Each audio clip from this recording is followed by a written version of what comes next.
So we'll start in a seated position, aligning our sit bones under our skull bones. Just orienting around some sense of vertical. Because when we go vertical, we get an axis. When we get an axis, we have the makings of, at least the conceptual makings of, core.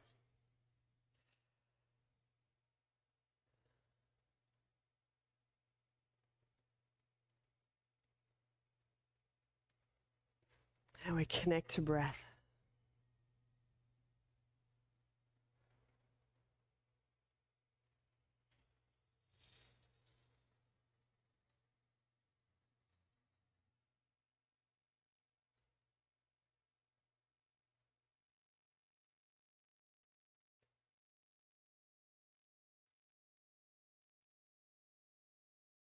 Now feeling the shoulders, the arm bone and the shoulder blade and the collarbone, in a sense, riding each wave of rib cage movement.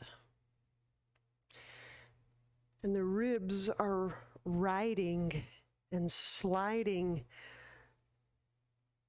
atop those lung movements.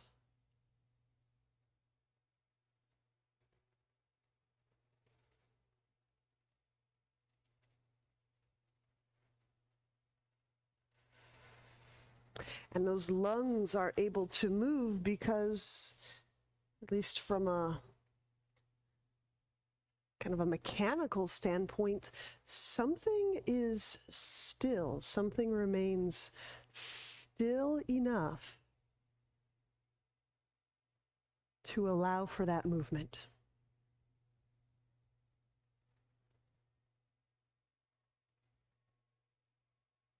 So if we go into the lung and the heart region, is there a stillness, a structural stillness or an energetic quietude around which all of this breathing, this lung, this heart motion occurs?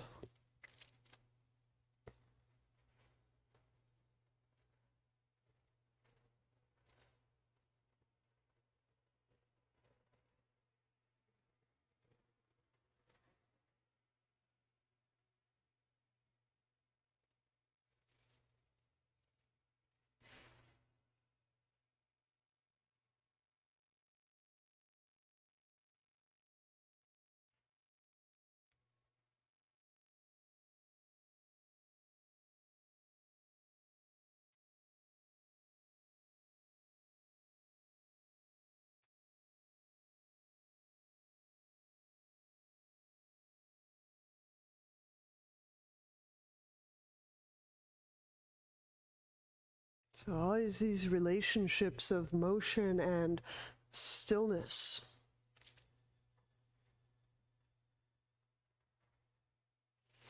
Movement and fulcrum.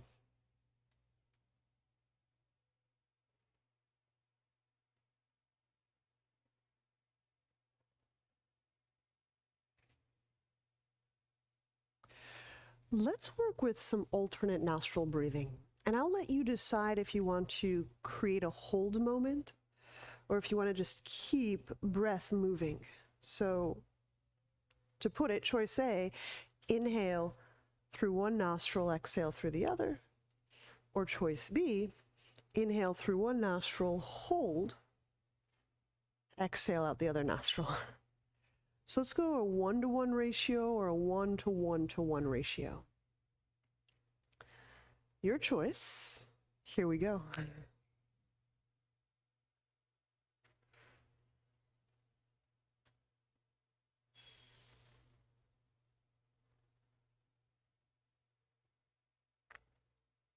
So my noticing is I can often feel what's moving first. If something is moving and changing, going from one state to another, I can often grow aware of that first.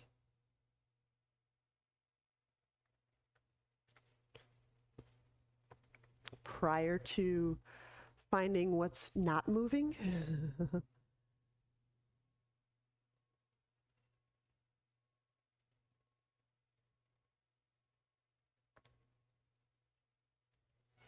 Stillness and tightness are very different qualities. So you might come across a non-movingness in the body. It may be a holding, or it may be a genuine, alive stillness. Right? Of course, we'll know with just lots of careful observing and sensing and noticing.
We'll do about another round or so.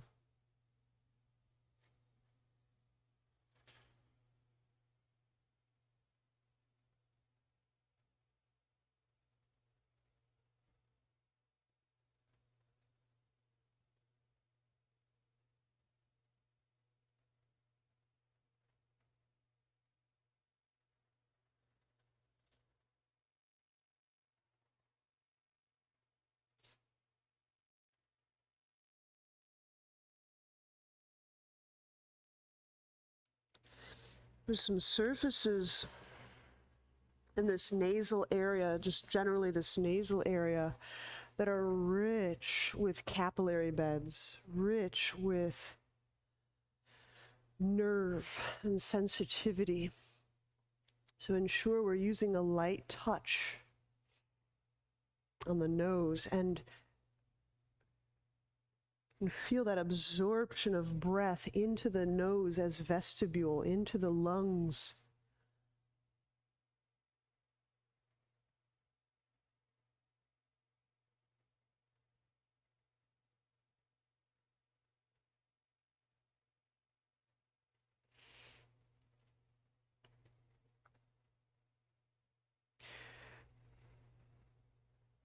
One of those little pivotal practice moments, if you don't mind, just it's a little personal share, is such a great difference.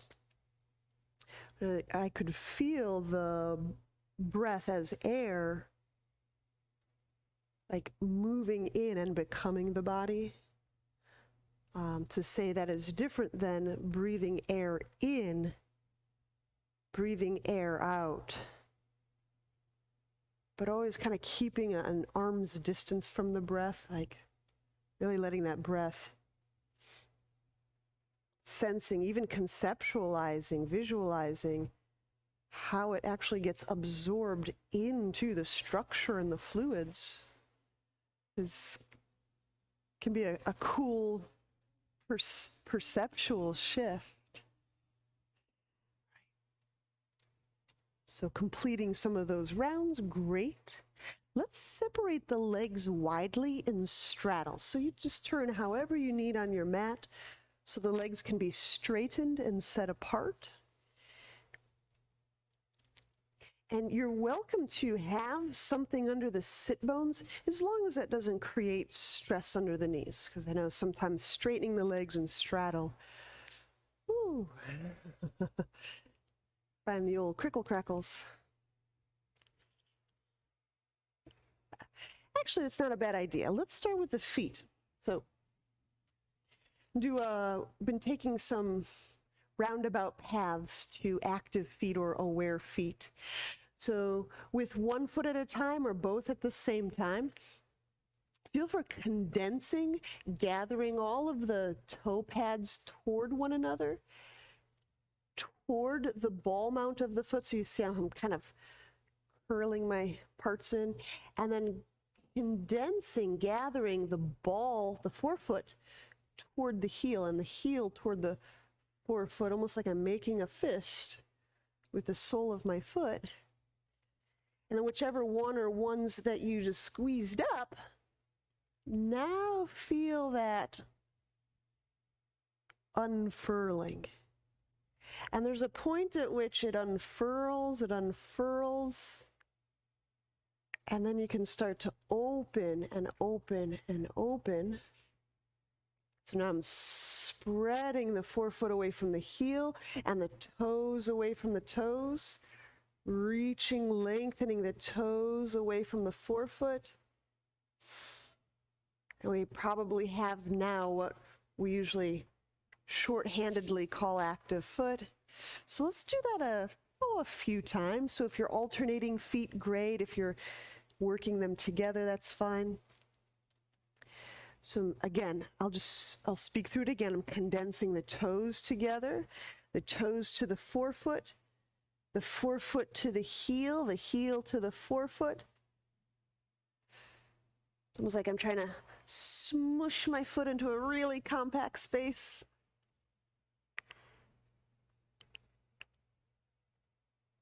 And then letting it unfurl. And then you can actively open it up and feel the expanding. You feel the sole of the foot expand. There you go. So do one more round.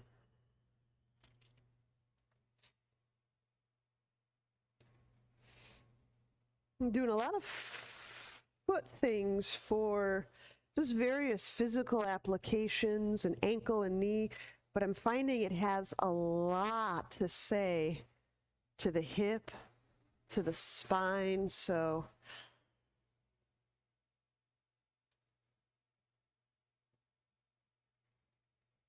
I've actually seen the shape of my foot change a bit in particular ways.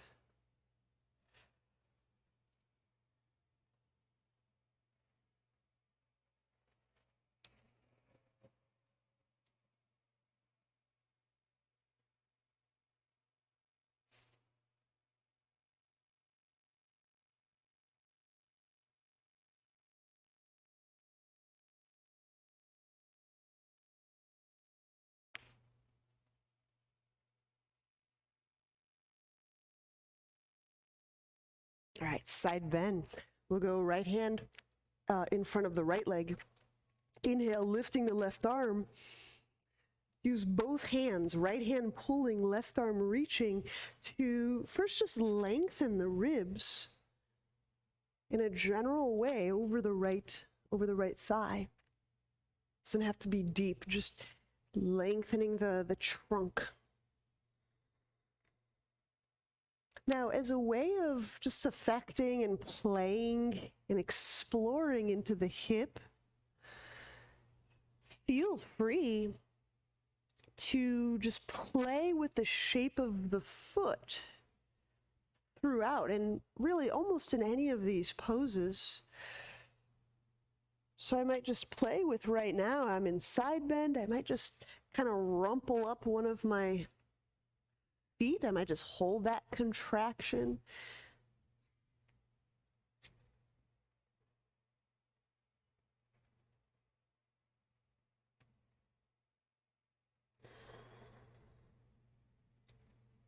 Might be informative if you've sprained an ankle or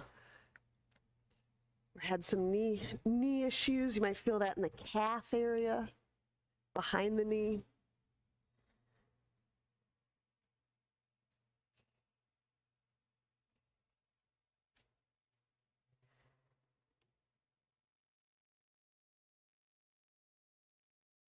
All right, Then bringing both hands and sternum to bear somewhere over the right side. So my sternum may end up inside my thigh or over my shin, but folding generally over the right leg.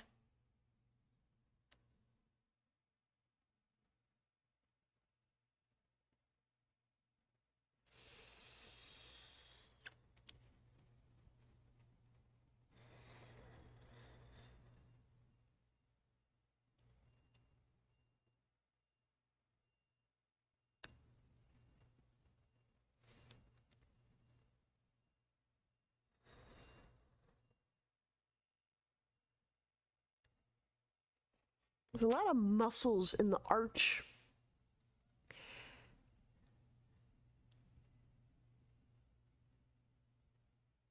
An active foot is just one fraction of how we can explore activating the foot. Why bother activating or moving the foot in novel, strange ways is, well, one, it'll wake up muscles, move joints, get the foot talking to the ankle, to the knee, to the hip.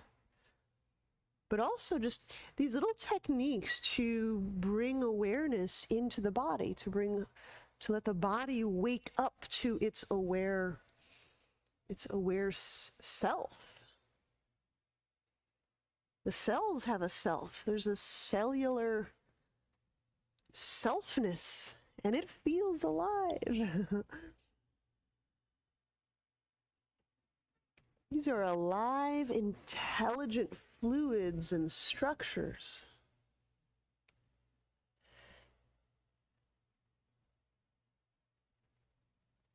All right, we'll change over to the other side. Inhale, walk the hands.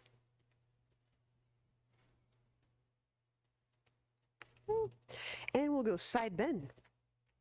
Bringing the left hand down, drawing the right arm up and over.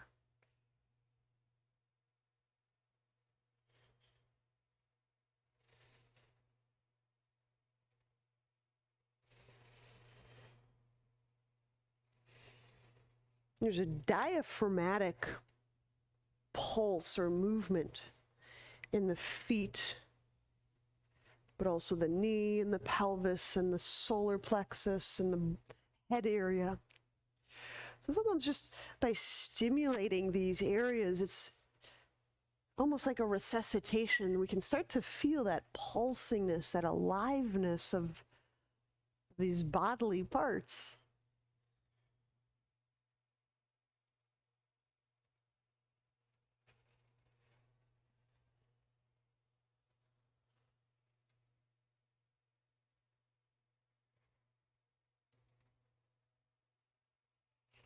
And then moving into a forward fold, generally over the left leg. Again, none of this has to be extreme, just connecting breath to feeling, connecting movement to feeling.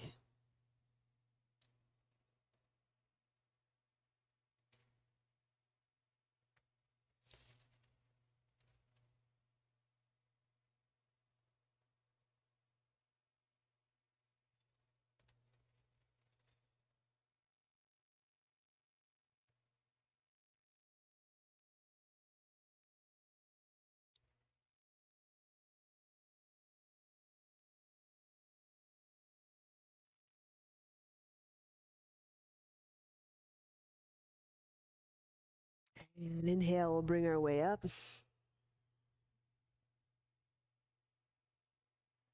Boy, are my feet tired, so kidding. We'll help the legs in. And when we lie on our back and do some abdominals, have a roll or a block nearby. So we're going to be doing a lot of squeezing. Yep, anything is fine. Higher up.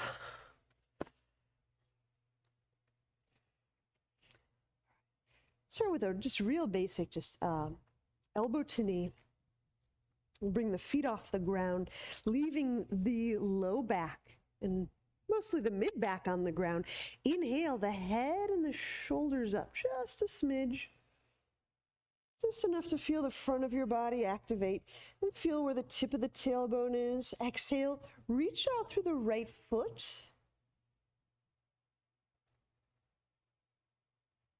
Reaching out through the outer edge, the inner ball mount, the heel. Pull low belly down.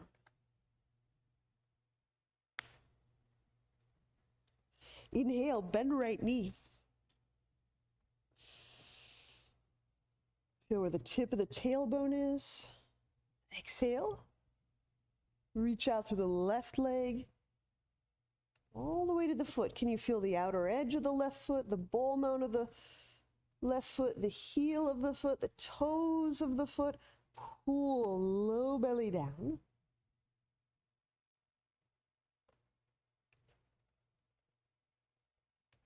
And let's continue. Let's do about 4 or 5 more on each side. So we'll keep cruising.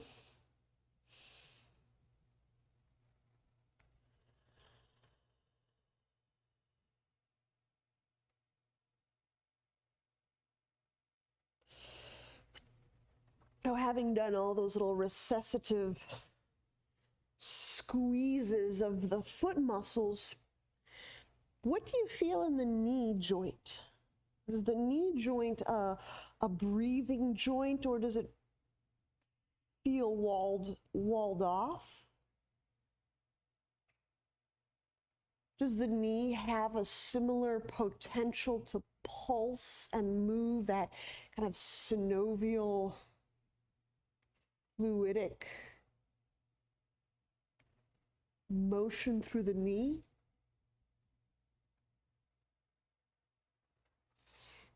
Even if you've had knee parts inserted or removed or amended,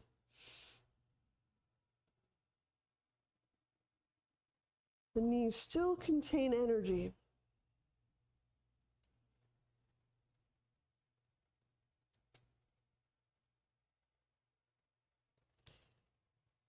Is there greater activity in the back of the knee, in the front of the knee?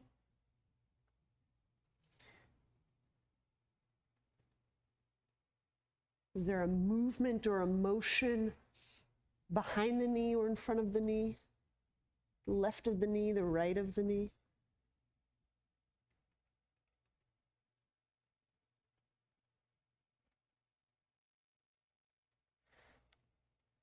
Interesting.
Oops, thank you, my mistake. Sure thing. So what I mentioned, what I said was, we're putting the prop on the inner knee, the inner muscle. And we'll be moving the prop down. So inhale into the belly, into the back. And then as we squeeze the prop, just getting that prop to light up the muscle just above the knee. Curl tailbone, exhale, float the head and the shoulder blades up. Now getting into that contraction, letting that muscle in the inner knee contract pretty good. And then pull low belly down. And then inhaling, set the head down. Now this is groin muscle. We're actually in groin territory, even though we've got this near the knee. So just keep abbing, but I want to describe this, is you may have to adjust, because one of your muscles might be shortening or lengthening. So to keep your back on the ground, you may have to keep adjusting the prop. Inhaling into the belly in the back, and then squeeze with the intent of condensing this muscle on the inner leg just above the knee. Exhaling, curl tailbone, float the head and the shoulder up. And as you're condensing the muscle, reach the legs up. So you're both condensing and growing, expanding the legs longer. Pull low belly down. Inhale, set the head down. We'll do another.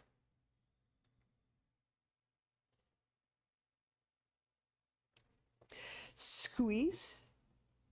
Try to get both muscles, both legs. Curl tailbone, exhale, float the head and the shoulder blades up. Keep the condensing, but grow the inner legs long. Strong and long. Pull low belly down.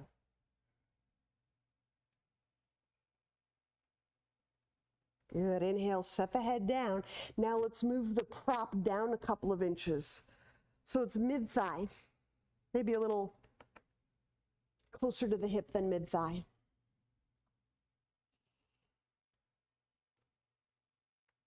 Inhale into the belly, the hips. Squeeze the object and squeeze to feel the kind of the firming, the alive firming of the inner leg. Curl tailbone, exhale, float the head, the shoulder blades up. Keep that alive firming of the muscle, grow it, reach it lengthier. Pull low belly down.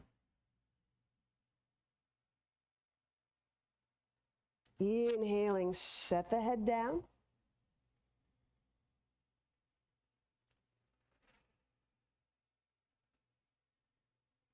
Squeeze mid-thigh into that prop. Not just a general squeeze, create a very specific muscle livening, firming squeeze. Exhale, curl the tailbone, float the head and the shoulder blades up. And now grow that muscly, that inner leg muscle lengthier. So it's strong and it's getting longer and longer and longer. That's it, Susan, that's it. Pull low belly down, strong legs, it's firm aliveness. There you go. Inhale, set the head down. We'll do one more in this mid-thigh. Squeeze to feel that firming of the muscle. Curl tailbone, there's a tonicity there. Exhale, head and shoulder blades up. And you can observe this tonicity and then grow it lengthier without just keeping the tone and lengthening. Pull low belly down. Now when you inhale, setting the head down, let's take that prop and move it as close to hip or groin as you can. Hips are getting it. We love you, hips. Good. And we'll do 3 final moves here. So continue at your own pace. Kind of letting the prop supply us with a little more sense of, there, those muscles, that aliveness, that motion.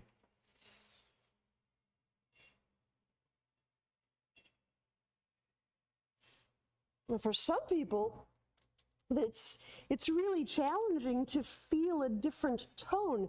Like we may never feel the firming of some of these muscles. And for some of us, these groin or these muscles may feel forever tense or firm or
rest when you're through.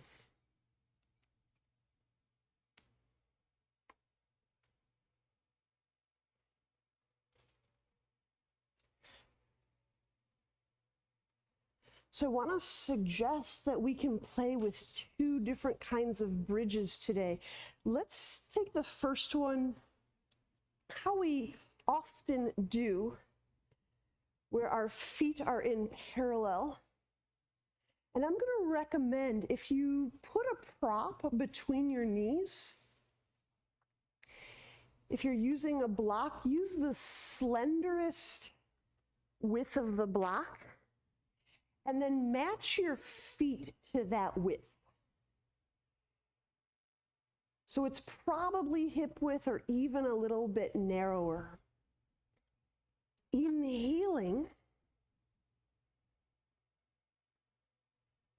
Exhale, moving into bridge with our knees, supporting this slender prop.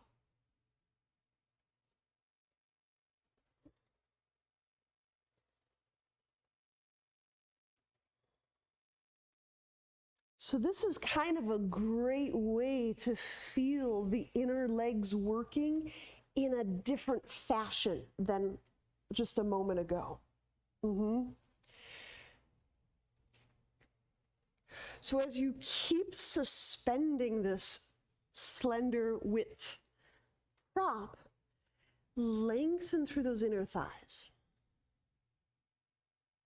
So you maintain a quite steady engagement. As you feel for the inner legs lengthening, or even the tonicity of the inner leg.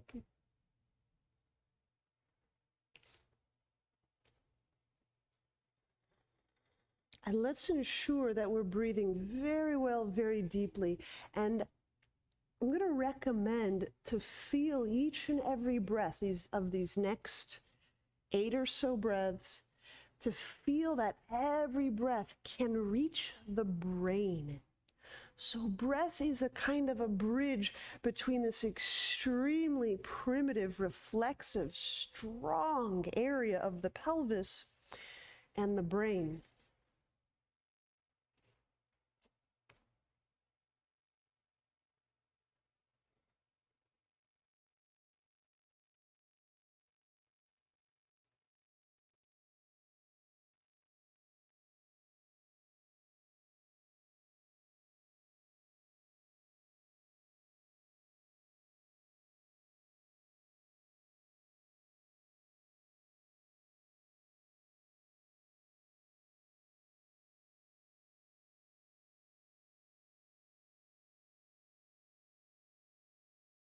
And these final breath moments, you may even try squeezing more strongly.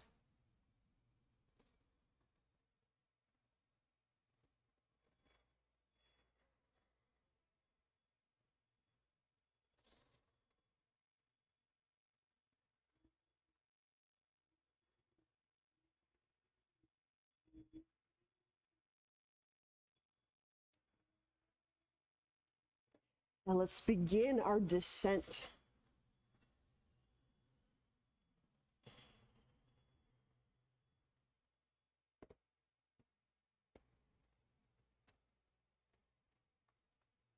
And having descended out of bridge, use this rest moment to allow me to just show you what this next variation may look like.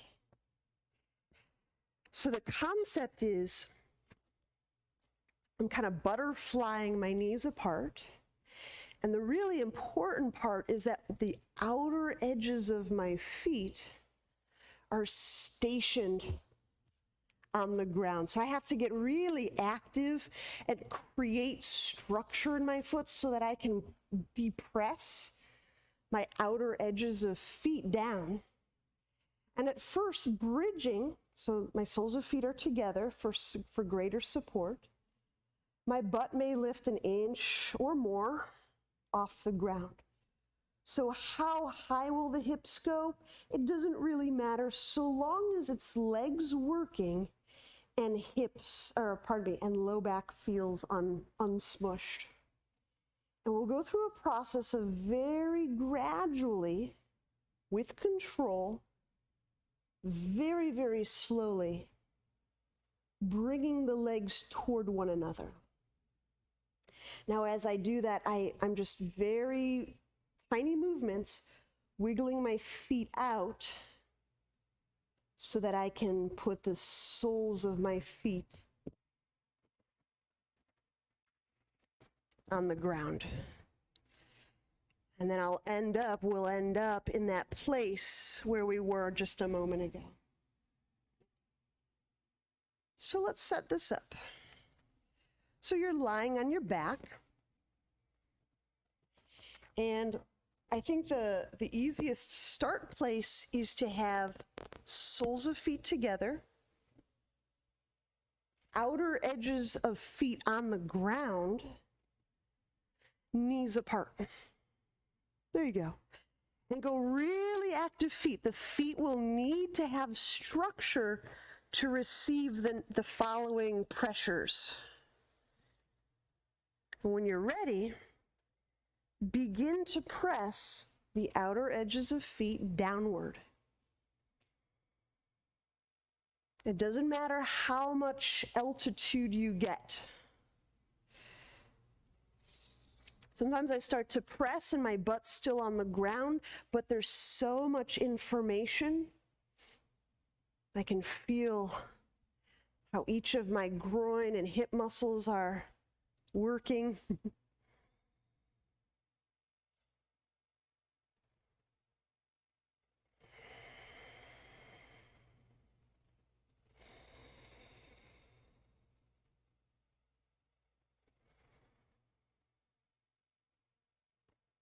There you go. It's giving us a moment to kind of get into this new position, but also connect to very deep breath.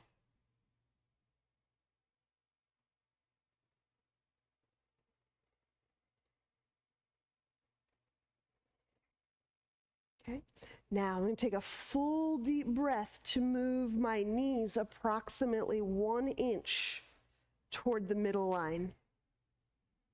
Take the whole breath to feel that 1 inch of movement.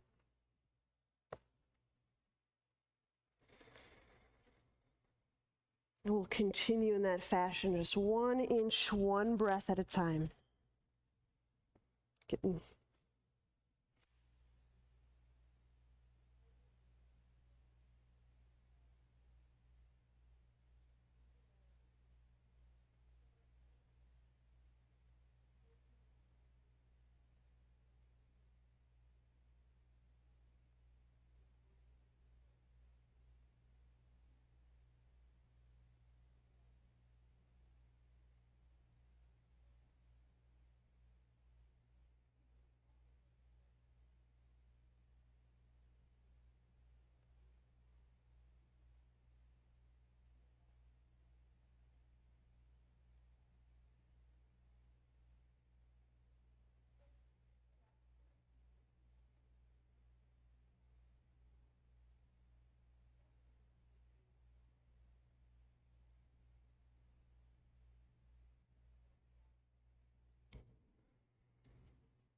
So this may be a new move for the muscles, the leg muscles, the hip muscles.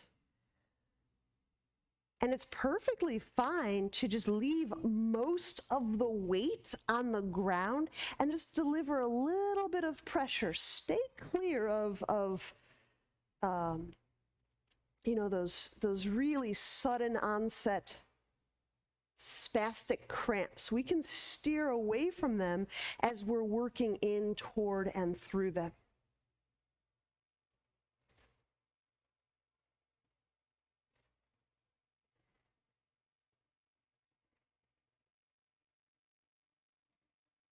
We're probably getting more and more toward the bridge we're most familiar with.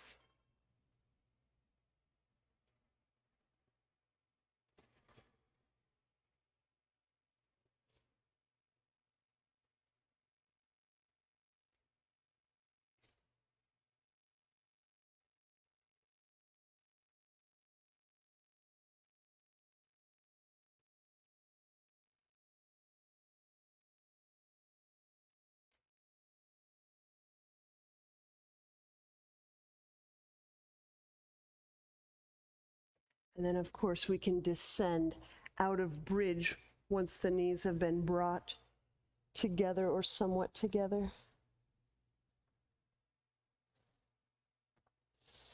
We just want to expose ourselves to some of these really deep, deep hip areas where sometimes we'll get to those places in stances and sometimes we just rarely get to them. All right. And then we'll turn onto a side, and when we press up, we'll do some dolphin.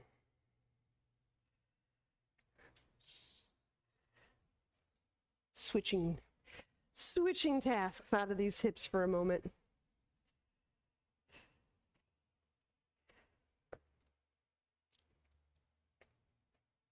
So we set elbows under shoulders. Forearms out in front.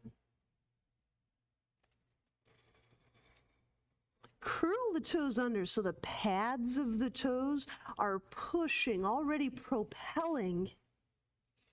Inhale. Exhale, come on up into dolphin.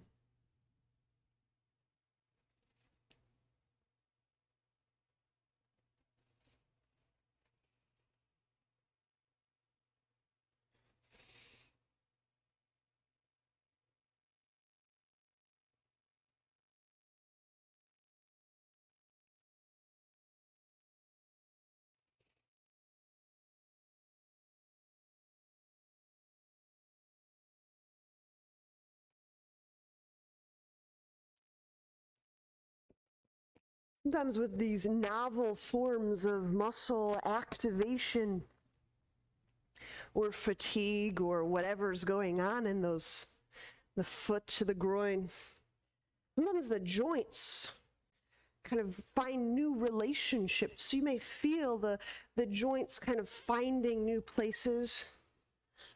It kind of slips a little this way, slides or crickle crackles that way. All of those joint relationships, there's pressure and tonicity environments. So maybe you can feel the tonicity, the fluid, the textural changes in the legs, around the knees, behind the knees, deep in the calves. Do those joint relationships, are they more sliding, or are they heavier? Or are they more like concrete? Are they pulsing, or are they quieter? There you go. So you find that these joints, they're not just these mechanical joists, like intersections, but they're breathing, living spaces in the body.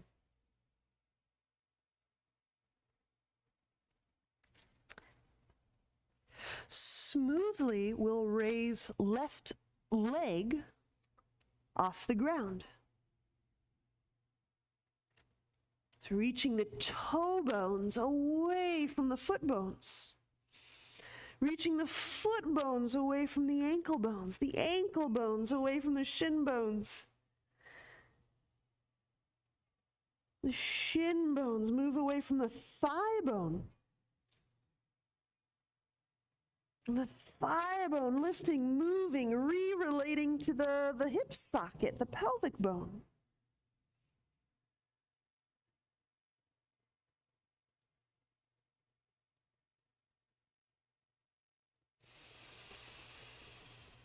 And setting that left foot down.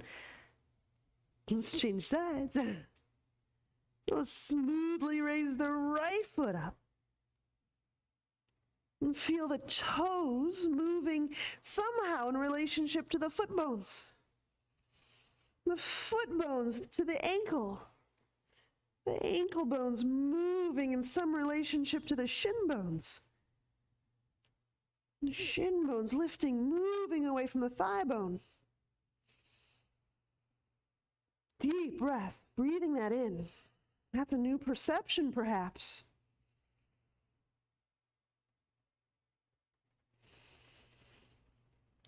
Now we'll set the right foot down. Gently set the knees down.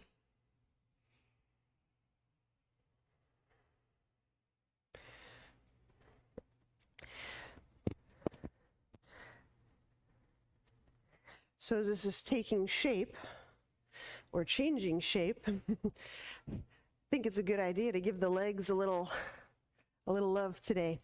So let's have a seat. Janu Shasana. So set the right leg out in front, tucking the left heel in closely.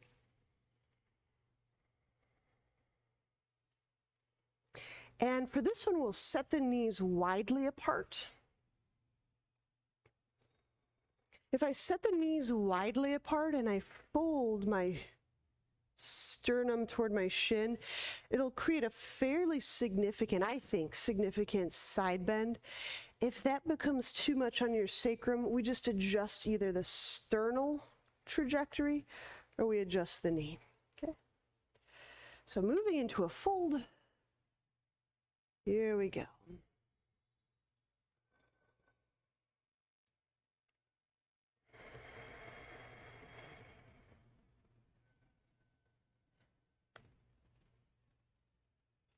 And while we're in this fold, if it seems fun to you, don't do anything that doesn't seem fun. What would that be like if we just took one fold where we condensed the sole of the foot, toes to forefoot to heel, heel to forefoot, and then let that foot re-expand, taking one full deep breath.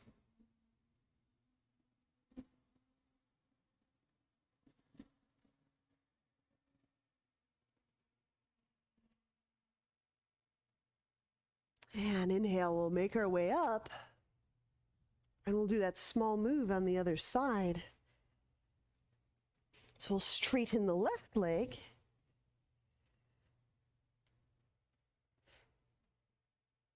Oh, I did say heel near groin, knees wide.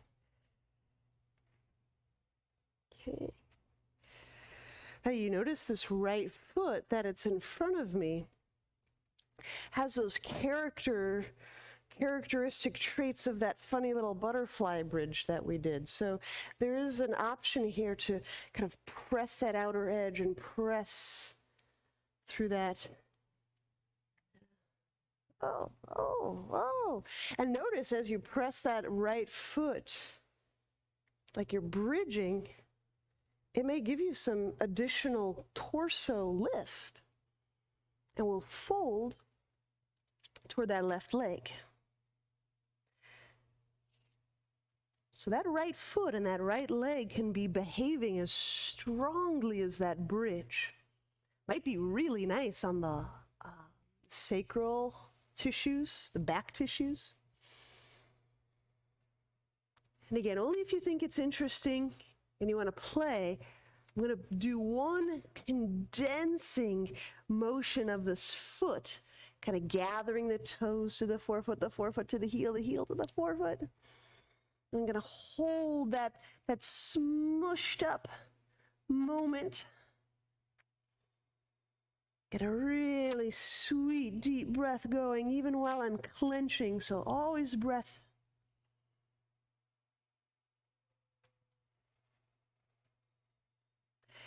And then letting that foot re-expand.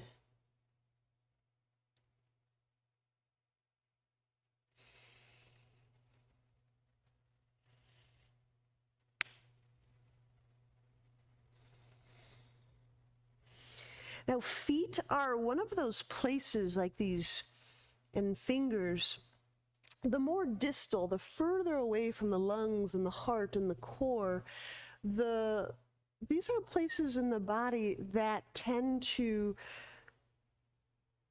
circulate less, especially with chronology, with age, right? So it's just, these are just little tools that are so sweet at every age, right? And then we'll work our way up. All right, it's wall time. I'm going to do some lunges at the wall. I hope that sounds fun. So bring your mat and a lot of sweet cushioning over to some wall. We'll get this party started.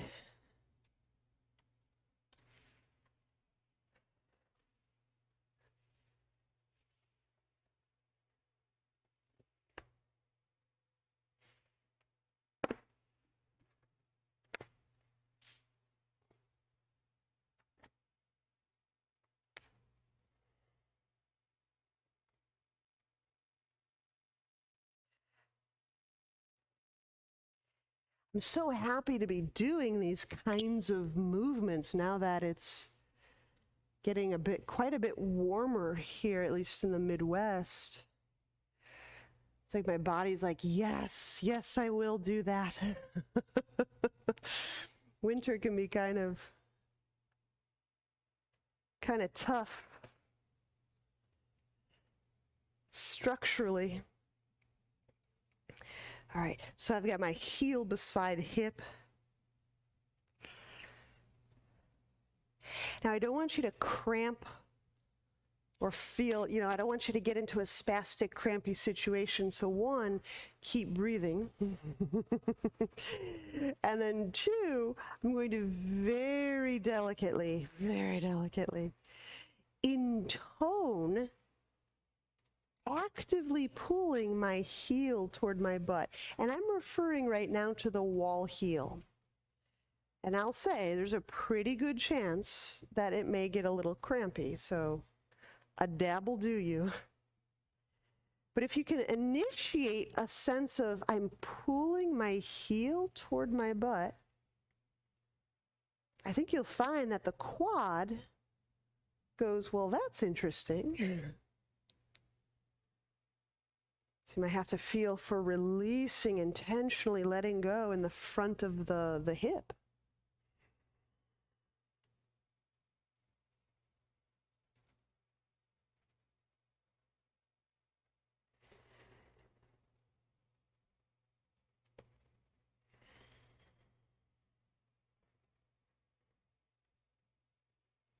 There you go. The way my legs sequester fluid, or, we use the word tension or tone, or, how our legs do that can hugely inform how our pelvis and how our spine and how the rest of our organs are supported. Okay? So even as I'm playing as if pulling heel to groin, I'm going to lunge forward. So even though my hips are moving away from my heel, I'm still intoning, draw heel toward butt.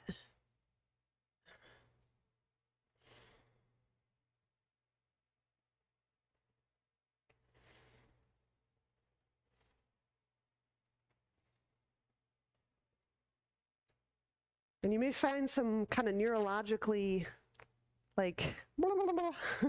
What do I do? Like little confusion types of moments. And that's beautiful. Just can always back out a dose, re-enter.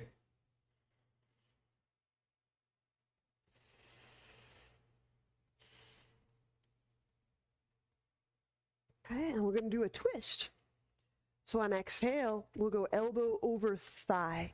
So if you have your right thigh in front, and left elbow over right thigh.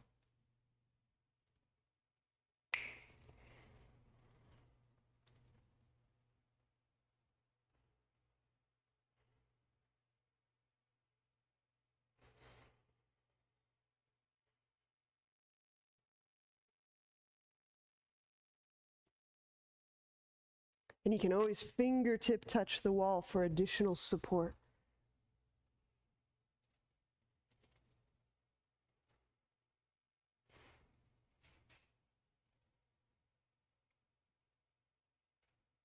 And release. Inhale, let's unwind. Carefully exit. You might want to just stand. I think the perceptual difference of being in each of those legs will be funny enough.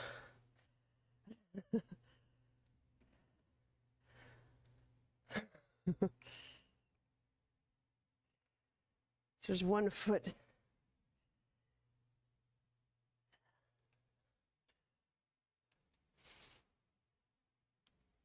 Yeah, to me that difference continues to express even into the torso, like from sole of foot to torso. Cool, let's do the other side.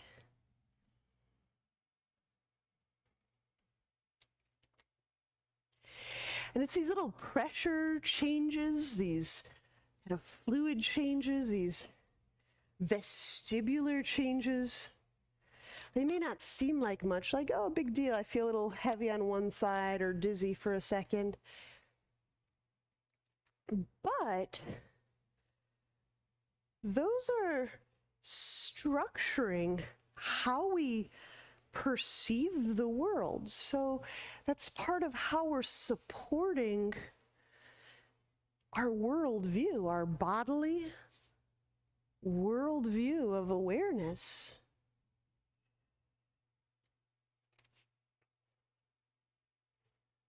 Okay, so the first move with my heel beside my hip, we're on the other side, is I'm just going to intone lightly at first that I'm drawing my heel toward my butt. So it's like a hamstring curl, like I'm bringing my calf to the back of my thigh. There you go.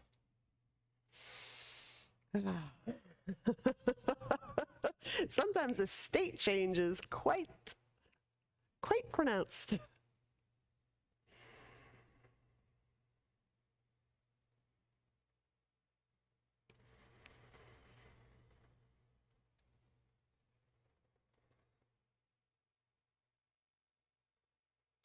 When we're doing this kind of active work, it's harder to smush in the low back. So there's also some nice structural advantages.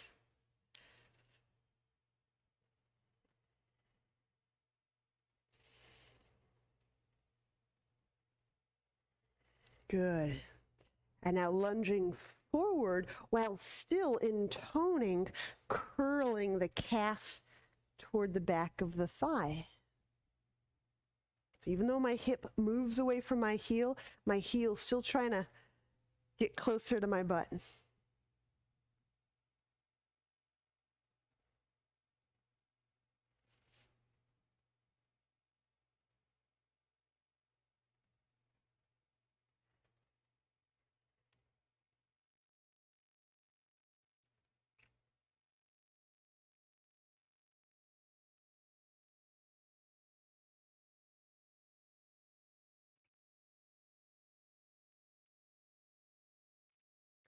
And we'll get into a twist.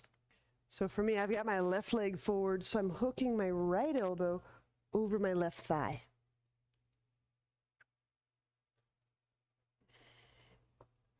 Now, as I'm moving into the twist, I'm continuing to intone heel toward butt.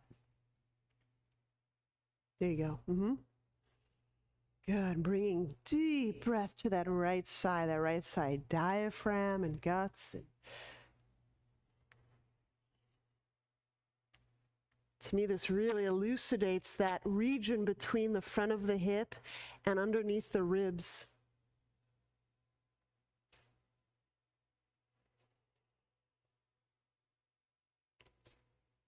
So kind of massaging and moving and growing the sensation from foot to head.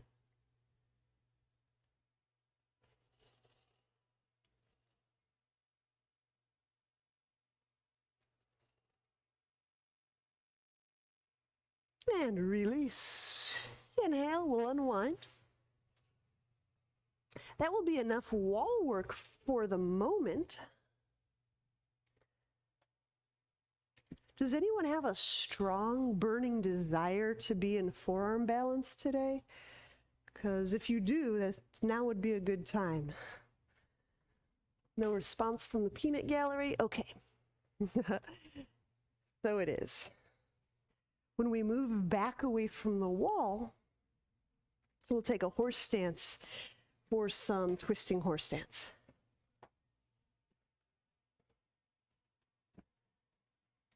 I'm so thankful for this warmth. My body loves it.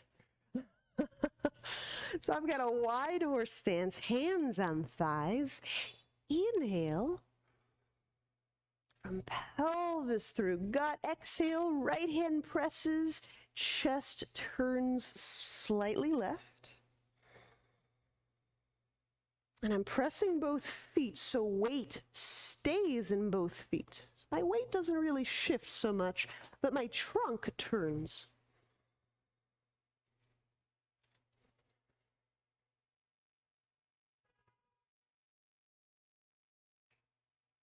And inhale, come back centrally. We'll switch sides. Exhale, left hand presses, which means the chest turns to the right.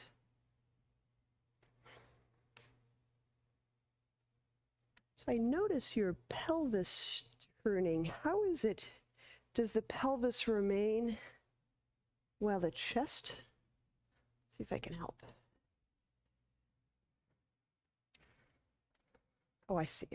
I just saw the your leg angled differently.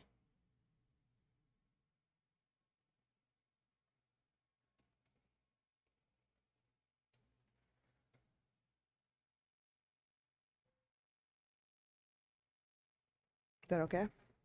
Okay. Deep breath. There you go.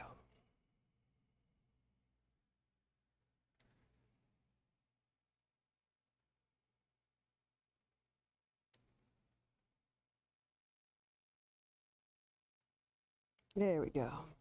There it is. That goes all the way down to the hips. That's cool.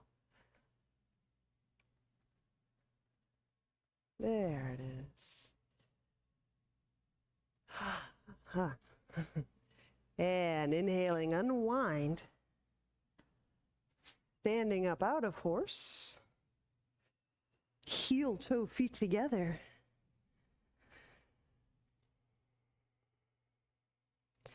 And let's stand at the top of our mat.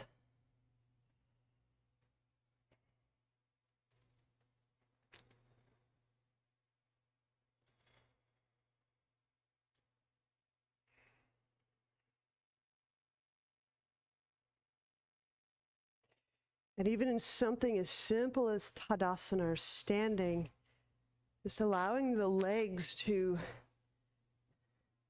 kind of shift and find their new orientation, their new relationships. I mean, really, we do this yoga, we twist, we turn, we squeeze, we move, we stretch, we change how we perceive in our body. And then all of those parts that move, they have to find a whole new relational vocabulary. Like, oh, I'm a little bit this way compared to where I was. Right? Oh, I can relax that a little bit more. Chair pose. Inhale, bend knees, lifting arms, lift chest away from lap. Exhale, fold. Monkey. Inhale, lift the chest, the back of the neck away from the back of the sacrum, right? Exhale, step back or lightly jump back, your pleasure, if you want to step or jump. Inhale, upward dog. Press tops of feet down and pull, lengthen belly away from lap. Exhaling, downward dog. If you choose upward dog, know that rolling over the tops of your toes is a really sweet option if you tolerate that well. Warrior one, inhale, right foot forward.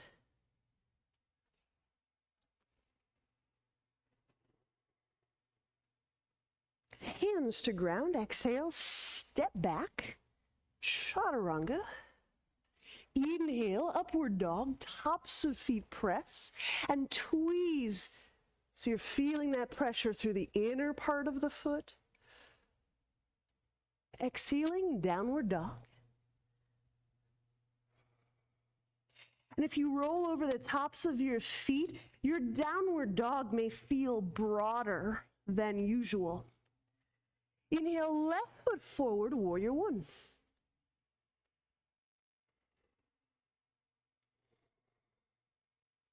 Hands to ground, exhale, chaturanga. Inhale, upward dog. Use those inner groin muscles, tweeze, reach, lengthen. Exhaling, downward dog.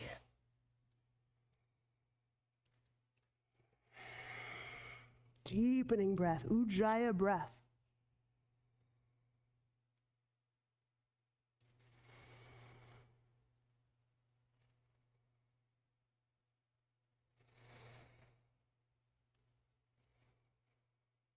And pressing the palms and the heels away. I know that might sound a little funny, so let me just say it again. In downward dog, I'm pressing my palms as if reaching vibrantly overhead. Like I'm drawing my arms up in surprise. And my heels, so I'm moving my palms and my heels apart. There you go, that's it. That's it. You might feel that in the mid-back. There you go. Inhale, step or lightly jump feet forward, monkey. Exhale, fold. Chair, inhale. And then stand, exhale, hands to heart. Let's do another. Chair, inhale. Exhale, fold. Monkey, inhale. Back of neck lifts away from sacrum, lengthens away from sacrum. Exhaling, step or jump back, chaturanga. Inhale, upward dog. Pull the abdomen away from the lap, lengthening through the front. Exhale, downward dog. Inhale, left foot forward, warrior one.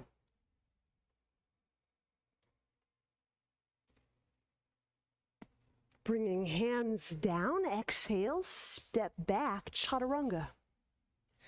Inhale, upward dog. Exhale, downward dog. Inhale, step right foot forward, warrior one.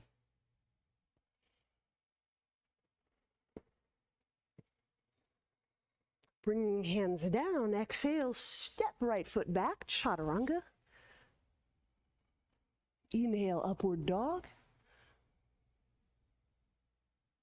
Exhaling, downward dog. We'll give this downward dog a little marinating time,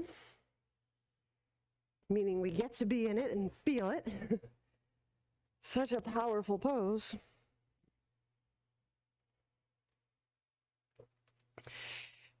Feel for stretching or straightening your arms as if bringing them up overhead, almost in surprise, almost behind your head. There you go. As you move, your heels away from your palms. Now the palms and the heels aren't physically moving in space, but that may get some mid-back stuff cooking. There you go. Deep breath into that back of heart. Keep pushing the earth. Yeah, push, palms, push. There you go. That's it, Andrew.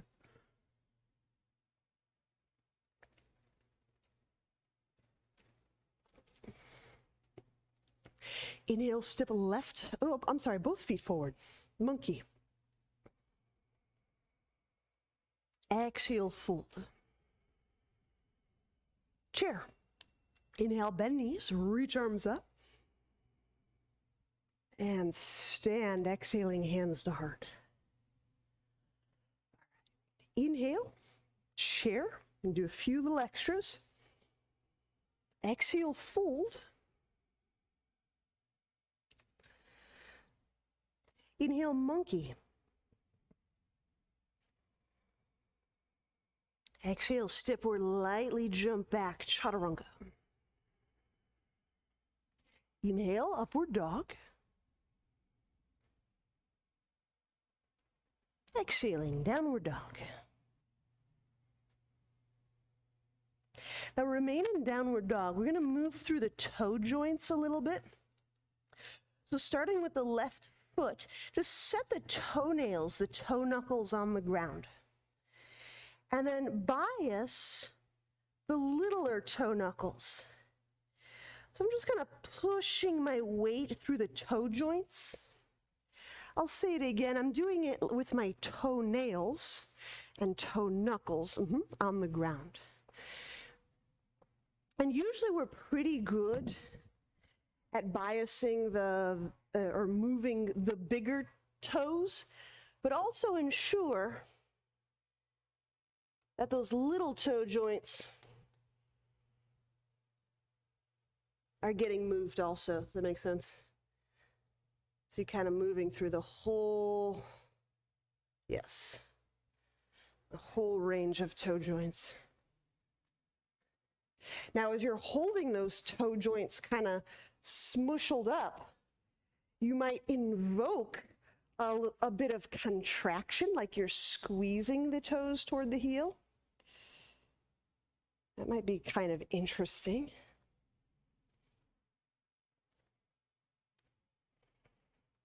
And then reset that left foot to the ground. We'll switch sides. Now the right foot.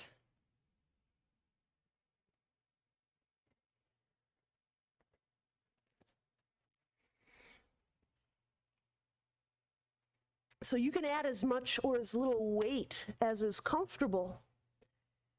It's kind of rolling in. So I'm bending all of the toe joints. And then while I've got a little bit of pressure, I'm going to invoke a squeeze, like I'm squeezing my toe pads and my heel together.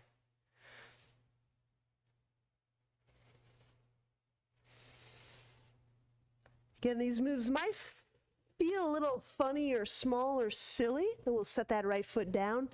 But if you get fluid in your ankle or your foot, man, is it nice to have some tools and techniques for getting that fluid or excessive fluid moving. All right, inhale, step any foot forward, arrive in a wide stance, a wide neutral, straight-legged stance. Do a little side flank stretch. So from fold, right hand shall grab left ankle. Use the left hand to hold it in place. Inhale, pressing with the feet, lifting through the sit bones. Exhale, arc through the right. Now, I'm going to try something out on us.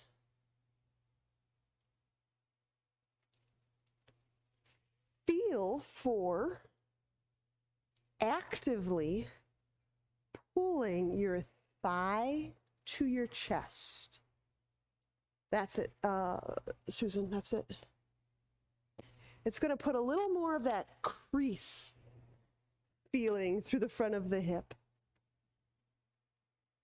Mm-hmm.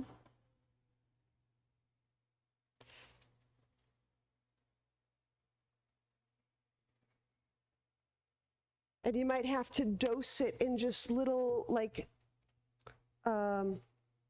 just little bits, like periodic. You might have kind of actively fold for a second or 5, and then you might release it a little bit. And then you might actively fold your thigh to your torso for a few more seconds. You might just try to hold it like a really strong pike.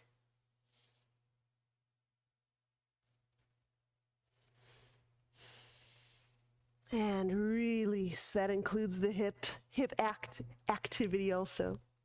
All right, so we'll go for the other side. Left hand shall grab right ankle. So in this flank stretch that we'll do today, instead of passively kind of letting the legs be there and hanging the torso weight over the legs, create that sense of I'm actively pulling my own thigh toward my own torso. That's it, Andrew, that's it.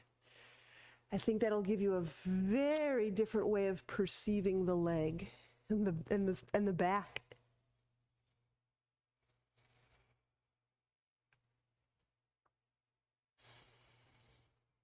Deep breath while you're working this hip flexor move.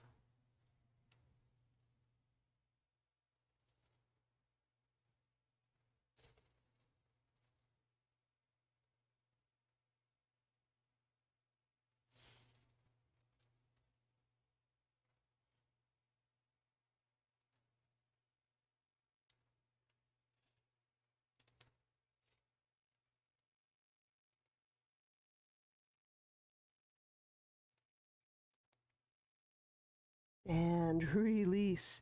Inhale, walk the hands centrally. And while supported, let's turn the right foot to the right. So we're moving into a warrior stance for ostrich. So I turn my right foot right. I in-turn my left foot also a bit. When your stance feels good, let's interlace hands behind back. Inhaling chest away from sit bones. Exhale, hinge to the inside of right thigh.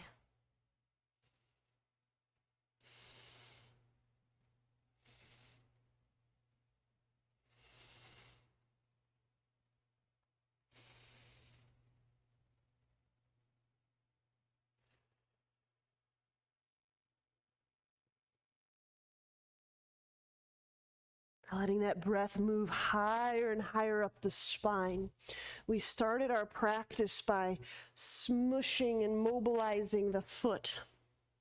And I imagine that by now we're getting into the mid and the upper ribs and the chest. Letting all of that warmth and that movingness and that ability of the legs to start to confer its softness, its changingness, its fluidity, all the way up to the lung and the heart area.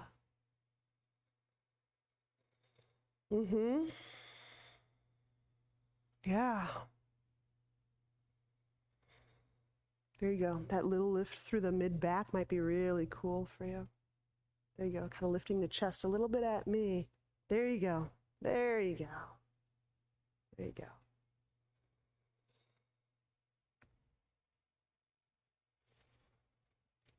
When we release, inhale the hands down to the sacrum. We're going to move into easy twisting warrior. Place the left hand down. Draw the right arm up.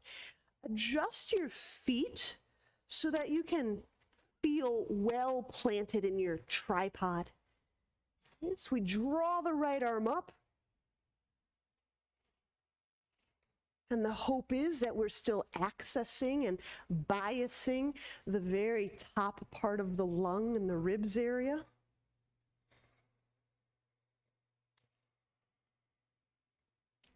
So as the left arm pushes, you get a nice little buoyant uplift in that left shoulder. As that right hand reaches up, go ahead, stretch me up, push me up, there it is.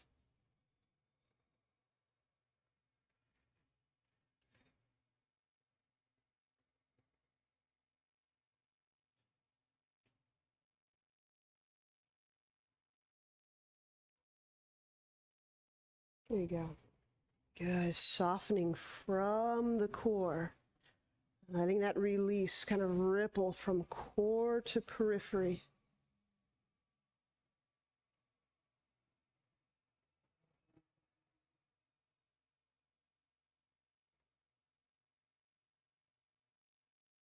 Nice. Inhale, bring that right hand down. Exhale, chaturanga.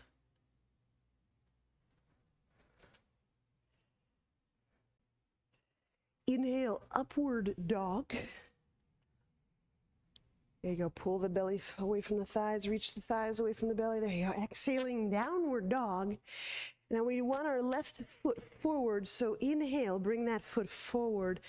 And our orientation on our mat may have shifted, but here we are in a warrior stance for ostrich. Clasping hands behind back. Inhaling the chest away from the sacrum. Exhaling, folding.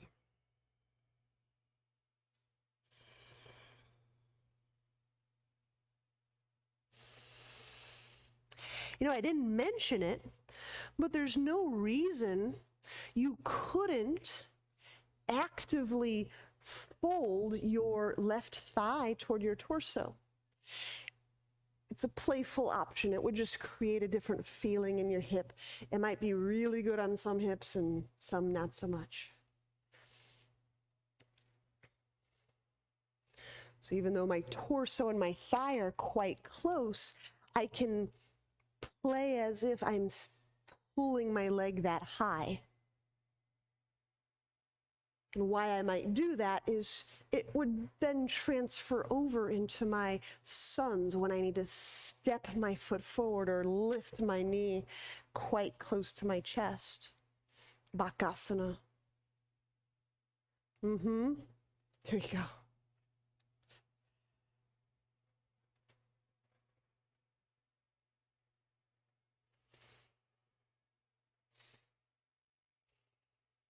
Easy twisting warrior.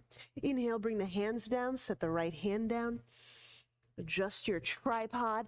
Exhaling, lift left arm. Chest opens to the left.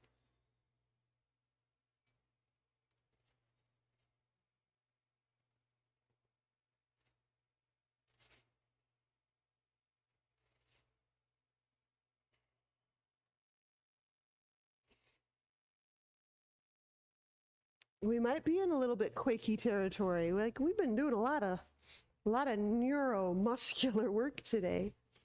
But is it possible to breathe even really well and deeply, even if we're in a little quaky bodily territory?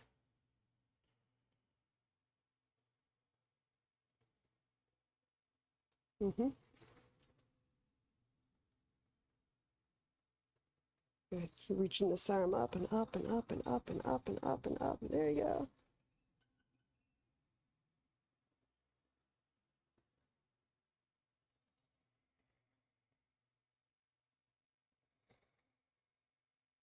And inhale, bring the left hand down. And for our final move, we can simply step the right foot forward. I just want to bring the feet together because we're going to do a little, not just malasana, but like a half Pashasana. So from the squat, we'll be getting a little leg situation. So here's the idea. Oh, cool. So if your heels are down, we're good to go. If your heels are kind of picked up, helpful to get a little heel wedge. Now, I like the wall a bunch. Feel free as we're encircling one of these legs. Feel free to use the wall as a little presser helper. So you don't have to make the interlock straight away. You can use the wall for a little additional support. So I'll talk us in. From our squatting position, heels on surface, you just help yourself any old place. I can encircle my right arm around my right shin. And if I wanted to link hands, I would reach left hand behind back, and usually an S hook, or if I'm really flexible on the day, I might grab my wrist. If you're using a wall, just hook, C-hook your thigh, and then use the free hand on the wall. There you go. And this way you can pull a little bit, drawing the chest away from the pubic bone. You can press a little bit, melting the rib cage over your thigh. There you go. And of course, where the challenge comes in is when we start bringing the feet closer and closer together. So that would be the up level piece, should you want that.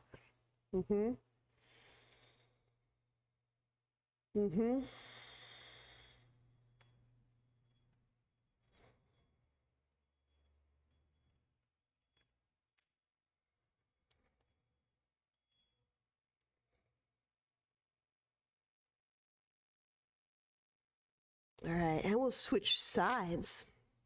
If you need to take a stand for a moment, sometimes the blood circulation thing is it's just helpful to stand before staying for too long. All right, so I had done my right side, so I'll do my left side now. Left arm encircles left shin.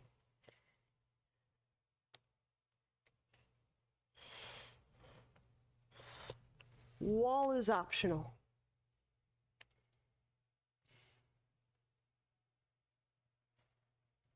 So to squeeze my inner legs is also to use my big toe and the inner portion of my foot. So I'm pressing off the ground the pretty active inner foot.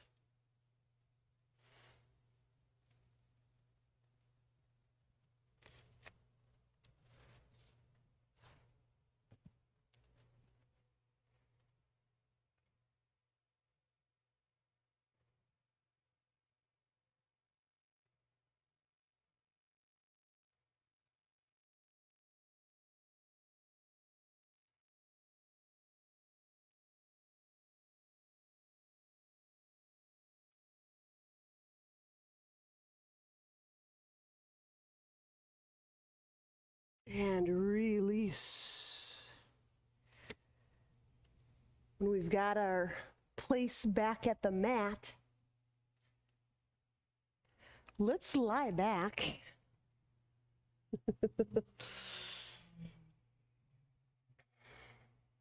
And we are heading towards Shavasana. I'm just doing a little interior check. And I think the thing I want to do, you don't have to do this, so I want to straighten one leg on the ground and one leg toward the sky. And I just want to go with my fingertips behind my calf, just below my knee, and just kind of push and move those really deep. It's kind of like the upper calf, but it's also where hamstring goes in. So I just want to smush push a little bit behind that upper calf. And what's kind of cool, if you get a nice little squeezy spot, is to just push the heel up toward the sky.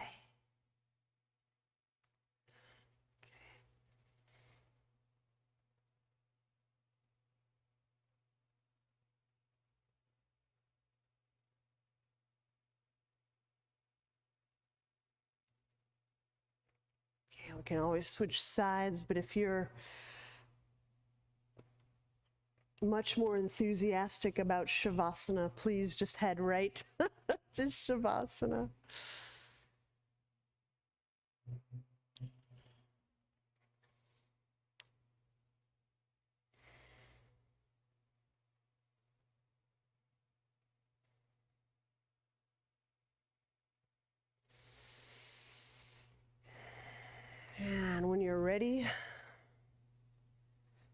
may we rest.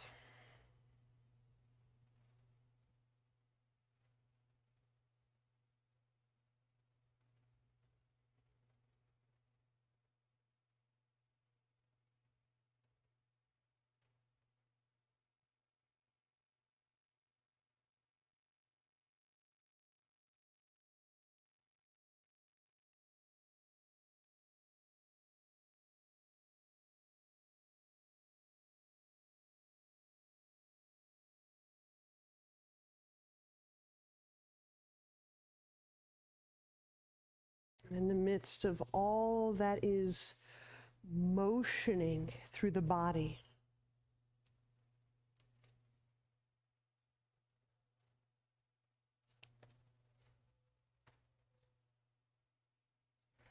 somewhere in there is a quality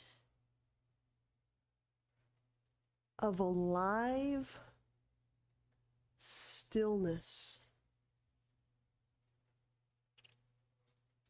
Even as all the fluids are moving and the breath swirls and permeates, and the glands are excreting, and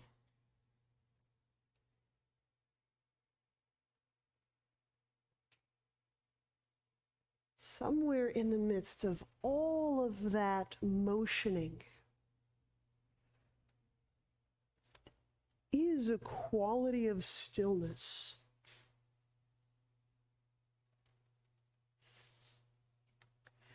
It's not a vacuum, it's not a vacant stillness, but we can know it by its aliveness.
Even though we keep rearranging all of the words on the paper to read different sentences, different meanings, there's still a piece of paper on which the words are written.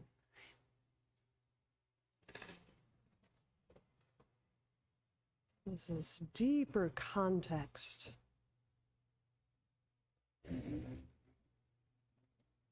In which all this phenomena plays itself.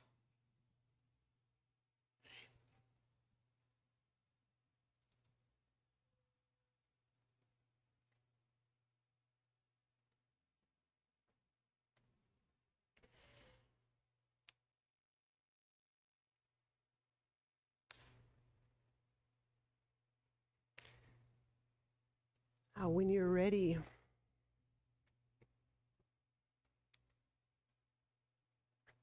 move the fingertips, the toes, bending the knees. Turn to a side and press up.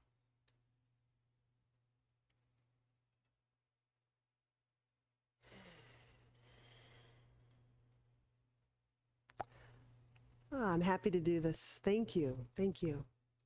Namaste.